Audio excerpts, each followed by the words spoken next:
Big pass title winner ஒரு வரமா சாபமா அதுதான் நாம இன்னைக்கு பார்க்க போறது.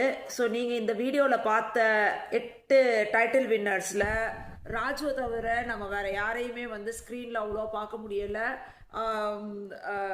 அர்ச்சனாலாம் வேற லெவலில் வின் பண்ணாங்க, ஆளே காணோம். இனிமேல் ஃப்யூச்சரில் வரணும்னு எதிர்பார்க்குறோம்.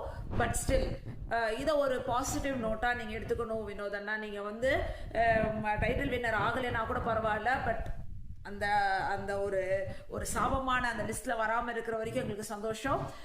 நீங்கள் இந்த மாதிரி இப்போ பெட்டி எடுத்துகிட்டு போனவங்களும் நடுவில் போனவங்களும் நிறைய பேர் நல்லா வேறு வேறு லெவலில் வந்திருக்காங்க. எக்ஸாம்பிள் சொல்லணும்னா ரியோராஜ், கவின், ஹரிஷ், கல்யாண், சாண்டி. ஸோ கவினெல்லாம் வந்து 5 லட்ச ரூபா எடுத்துகிட்டு போனார் தன்னுடைய கடன் அடைக்கணும் அப்படின்றதுக்காக. இன்றைக்கி கோடிக்கணக்கில் சம்பாதிக்கிறாரு. ஹரிஷ் கல்யாண்லாம் படத்தில் வேறு லெவலில் சாதிச்சுட்டு இருக்காரு.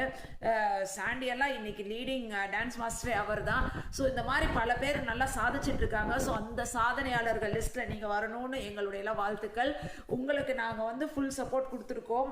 உங்களுடைய பிஆர் டீமாக நான் வேலை பார்த்துருக்கேன்னு இப்போ தான் உங்களுக்கு நான் சொல்கிறேன். ஸோ நிறைய பேர் அது கேட்டாங்க என்கிட்ட, நீங்கள் வந்து என்ன வினோதுக்கு பிஆரா, சபரிக்கு பிஆரா, நீங்கள் வந்து நீங்கள் ஏன் வந்து நீங்கள் சாண்ட்ராவை இது பண்ணுறீங்க? நியாயம் தர்மத்தை பேசுகிறோம். ஸோ இப்போ கூட நான் சொல்கிற ஒரே விஷயம் வந்து, சாண்ட்ரா ஸ்டேஜுக்கு வருவாங்க, ஆனால் டைட்டில் அடிக்கக்கூடாது.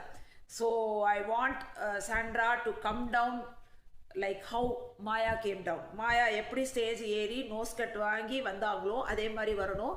அவங்க ரியலைஸ் பண்ணணும், அவங்க பண்ண மிஸ்டேக் அவங்க ரியலைஸ் பண்ணி அவங்க வந்து பப்ளிக்காக வந்து அவங்க தப்பை ஒத்துக்கிட்டு சாரி கேட்கணும். ஸோ அது அவங்க பண்ணுறாங்களா இல்லையான்னு தெரியலை, அந்த மனசு அவங்களுக்கு இருக்கா இல்லையான்னு தெரியலை. பட் ஸ்டில் நீங்களும் நல்லா இருக்கணும்னு உங்களை வாழ்த்துறோம். வாழ்க வளமுடன் சாண்ட்ரா. பாய்.